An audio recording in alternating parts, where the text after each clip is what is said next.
The secret of the forgotten city.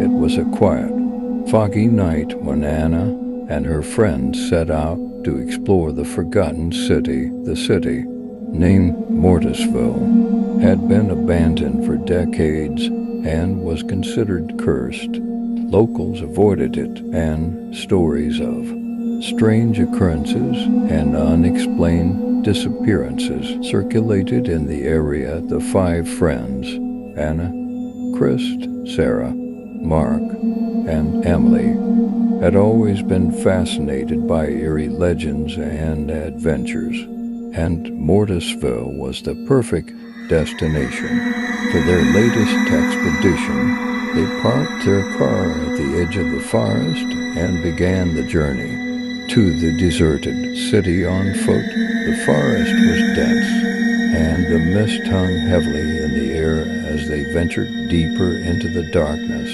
Eventually, they reached Mortisville. The houses were dilapidated, and the streets were overgrown with moss. The eerie atmosphere was overwhelming, as if the city had been frozen in time. The friends pulled out their flashlights and started exploring the dark alleys.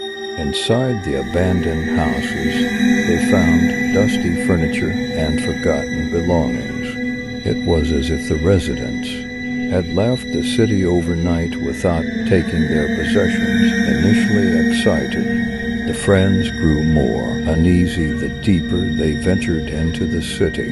In one of the houses, they found an old diary written by a resident named Samuel. In the entries, he described strange occurrences in Mortisville. He wrote about mysterious shadows wandering the streets and an eerie melody heard at night. Samuel had begun to explore the city to uncover the mystery behind these events, but then contact with them was lost. The friends continued their exploration and came across an old cemetery. On the edge of the town, the graves were weathered and covered in moss. As they examined the tombstones closer, they discovered that many of them shared the same date of death, November 13th, 1923. A shiver ran down the friends' spines. As they moved forward, they heard a distant melody echoing through the silent night. It was a piano playing in the darkness. The friends followed the sound and arrived at an abandoned building that had once been a church. The piano music seemed to emanate from inside, although there was no visible sign of life. They entered the church and saw an old piano in the corner, yet no one was playing it. The melody continued, and the friends realized it was being played by invisible hands. The music was beautiful and eerie at the same time, seemingly bringing the ghosts of the past to life. Suddenly they heard voices, whispering voices that seemed to come from nowhere. The ghosts of the past seemed to speak to them, telling of a tragedy that had befallen the town.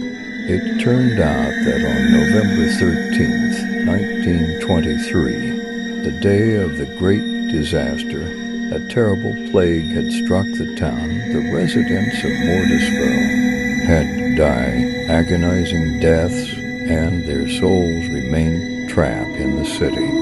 The friends realized they had entered a time trap where events from the past repeated endlessly.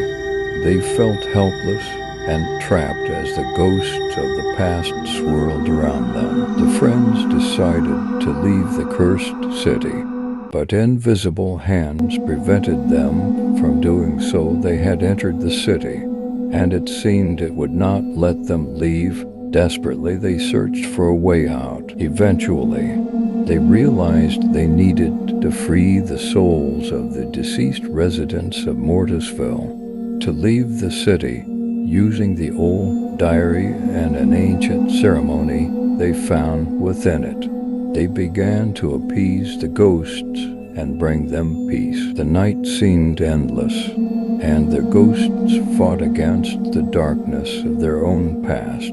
But with united efforts, the friends succeeded in freeing the souls of the dead.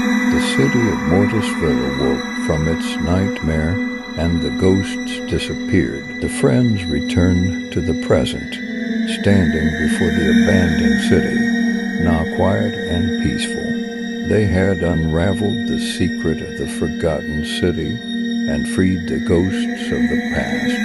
As they got into their car and left the deserted city behind, they knew they had experienced an incredible adventure. The memory of Mortisville would accompany them forever, and they were sure they would never experience such a creepy and fascinating story again.